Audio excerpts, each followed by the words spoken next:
Right details చూద్దాం. పరిటాల రవి హత్య కేసులో ముద్దాయిలకు బెయిల్ మంజూరైంది. కడప సెంట్రల్ జైలు నుంచి 4 ముద్దాయిలు విడుదలయ్యారు. పరిటాల రవి హత్య కేసులో మొత్తం 12 మందికి శిక్ష పడింది. నిందితుల్లో 4 మరణించారు. 6 నెలల క్రితం 3 బెయిల్పై విడుదలయ్యారు. నేడు సెంట్రల్ జైలు నుంచి నారాయణ రెడ్డి, ఓడిరెడ్డి, రంగనాయకులు, ఒడ్డే కొండ విడుదలయ్యారు.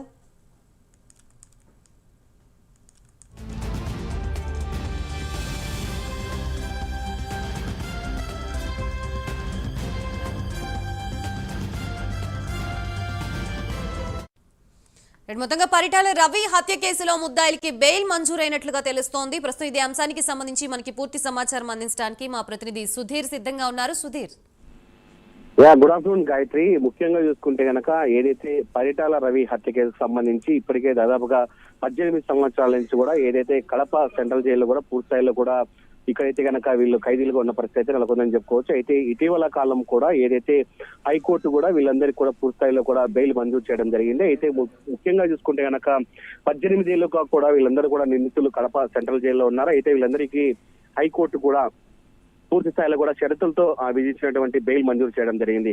అయితే ముఖ్యంగా చూసుకుంటే గనక ఇప్పటికే ఈ కేసుకు సంబంధించి దాదాపుగా ఈ కేసులో 4 వ్యక్తులు కూడా చనిపోవడం జరిగింది. అందులో చూసుకుంటే గనక మొట్టమొదటి వ్యక్తి మధ్యల చెరువు సూరి, అలాగే 2వ వ్యక్తి చూసుకుంటే గనక మొద్దుసీను, అలాగే 3వ వ్యక్తి చూసుకుంటే గనక కొండారెడ్డి, అలాగే 4వ వ్యక్తి చూసుకుంటే గనక పటాల గోవర్ధన్ రెడ్డి. వీళ్ళు కూడా పూర్తి స్థాయిలో కూడా వీళ్ళందరూ కూడా మరణించడం జరిగింది. అయితే మరోపక్క చూసుకుంటే గనక ఏదైతే ఈ కేసుకు సంబంధించి ఇప్పటికే ఉన్న వాళ్ళని కూడా బెయిల్ పై అయితే కనుక మంజూరై ఇప్పటికే సెంట్రల్ జైలు నుంచి కూడా బయటికి రావడం జరిగింది. అయితే ముఖ్యంగా చూసుకుంటే గనక విడుదలైన వారిలో చూసుకుంటే A3కి సంబంధించినటువంటి పండు నారాయణ రెడ్డి, అలాగే A4కి సంబంధించినటువంటి రేఖమయ్య, అలాగే A5కి సంబంధించినటువంటి రంగనాయకులు, అలాగే A6కి సంబంధించినటువంటి వడ్డే కొడ్డ, అలాగే A8కి సంబంధించినటువంటి ఓబిరెడ్డి. వీళ్ళందరూ కూడా ముఖ్యంగా ఏదైతే పట్టుకున్న వాళ్ళలో ముఖ్యంగా చూసుకుంటే కనుక వీళ్ళందరూ కూడా కడప సెంట్రల్ జైల్లో కూడా 18 సంవత్సరాల నుంచి కూడా ఖైదీగా అనుభవిస్తున్న వీళ్ళందరూ కూడా ఈ రోజు అయితే ఏదైతే మధ్యాహ్నం పూర్తి స్థాయిలో చూసుకుంటే కనుక పరిటాల రవి హత్య కేసు సంబంధించి అయితే కనుక వీళ్ళందరూ కూడా ఈ రోజు బెయిల్ పై అయితే కనుక రిలీజ్ చేసుకోవచ్చు. అయితే ముఖ్యంగా చూసుకుంటే కనుక ఎవరైతే రిలీజ్ అయ్యారో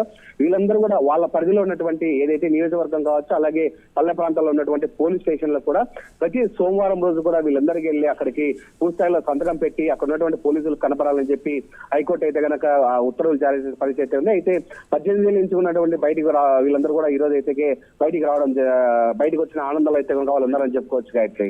రైట్, థ్యాంక్ యూ సుధీర్.